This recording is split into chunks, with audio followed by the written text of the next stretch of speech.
So I'll give you the floor wherever you want to go. As you hear all this conversation, you came into the league a little bit later, and obviously it played a really long time. What is your perspective on the Michael Jordan that we have come to know now based on all of this? It hasn't changed. He's a competitor. You hear people crying today about his tactics or his motives wouldn't work and people wouldn't want to play with them. I think, Jalen, you brought this up a week or so ago. We go into the NBA to play, to win, to make as much money as we can while we can. If you happen to make friendships along the way, great. But if you don't, that's not our main objective. We have plenty of friends outside of basketball. If you're able to build a long-term relationship, I think that's amazing. But the goal is to win and make money, and they did it. You know what I mean? So there's always going to be casualties of war, unfortunately, with the few guys on the team that were depicted or portrayed maybe the way they didn't want to be. But, when you're looking back that long, the story is going to change a little bit. It may not be as clear to you. I'm working on some documentaries right now, and I really have to do my research because I remember it one way, then I read something, and it's a little bit different. So this was Jordan's piece. This was his time. We all waited for it, and I loved it. Like Jaden said, I think it's going to sweep the awards and award season for documentaries, and there's always going to be casualties of war when you're speaking on something like this. I think that's an important point to make, just specifically with regard to the discrepancy between what Michael said 9 years ago and what he said in this. The substance of them, I think it is reasonable to say that the very specific words that were chosen in the conversation doesn't necessarily mean he was lying in the documentary. At least I'd like to give him the benefit of the doubt for that. One way or the other, I've never had any doubt that Michael Jordan was behind Isaiah Thomas not being on the Dream Team. Dominique, what are your thoughts? Yeah, I agree with you. It didn't change my perception of Michael Jordan because my entire life that I was aware of this controversy, I always thought that Mike kept him off of the Dream Team. And then when Mike said he didn't or hinted towards him not doing it in the documentary, that was the first 5 seconds that I thought maybe Mike didn't do it. And then I watched the rest of the documentary and saw how kind of petty, vindictive, and how Mike also enjoyed destroying people. As much as he wanted to win, he wanted to destroy anybody who was in his way. And this seemed like another opportunity for him to destroy someone who he saw as a competitor or a rival. So I always thought he did it. It seemed like he did do it. The documentary made me question it for a second, but these subsequent stories have kind of made me go back to my original belief. It doesn't change anything that I feel about Michael Jordan, but I do think it's a sad, sad reality because this wasn't about him winning. I understand everyone can justify the way he treated his players, his teammates, because it won them championships. This wasn't about winning. This was about settling a grudge. And to all my research, not that I know everything about basketball by any stretch, it seems like this was the only thing that Isaiah did was not shake his hand after a game. And for that to carry on to him not getting to represent his country on the Dream Team, like that to me seems over the top. Go ahead, Jalen. That's not the only thing he did, Dominique. Everybody keep missing what I'm saying.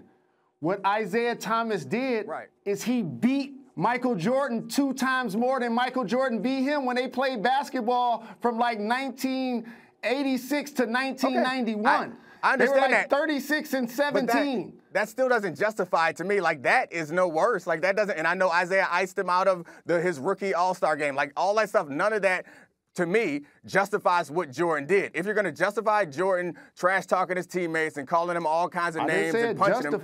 No, I'm just, I'm just making sure we're on the same page. That's the only problem I have with it, is it's not a justification. It didn't justify it, and Matt hit on it a little bit. It didn't justify it.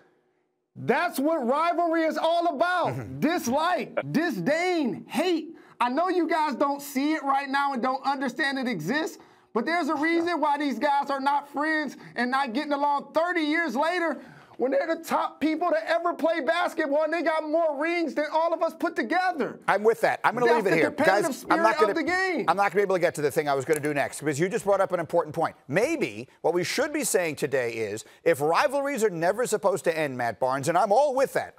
There's a part of me as a sports fan all my life that is just fine with Michael Jordan and Isaiah Thomas continuing not to like each other until the end of their lives. That's all good to me. That's what rivalry is about. But then should it have been up to Michael not to have Isaiah on the team? Isaiah Thomas belonged on that team. He's one of the greatest players of all time. He wasn't so far removed. He was no more removed from his prime than Larry Bird was, and they put Bird on that team. So I guess at the end of the day, should it have been up to Michael to make that decision? If there's some place to look for some criticism here, Matt Barnes, is it that? I mean, if you look at it, I mean, we all know Isaiah was one of the top, 12, 14 guys in the world at that time, hands down. So he definitely should have been on the team. But then we also know, too, we're not naive to know that superstars are catered to, and it was Mike's turn to take that front and center stage. As you watch not only that documentary, but other stuff about Magic and Bird, this was kind of the passing of the torch to this is about to be MJ's league. So if you want the greatest player that we didn't know, but possibly the greatest player of all time, to play on a team, to lead a team, you're going to have to cater to him. So I think it's no secret that, MJ had, some hand or something to do with Isaiah not playing. But if you also take a step back and look at people's way to the top, being great, whether you're a CEO, a business, basketball, whatever, you're going to step on a lot of people heading up there. You're going to hurt a lot of feelings, and that's part of being great. That's a part of being a billionaire. That's a part of being a 6-time champion. You're going to hurt a lot of feelings. You're going to break a lot of hearts, but that just is what it is. So if you ask Mike, would I do it over again or would I change anything? I doubt he would, and not from a negative standpoint when I make this next comment, but as far as the competitive nature, never getting a chance to play against Jordan or really even meet him. I met him one time. I saw a lot of the tenacity and win by any means in Kobe.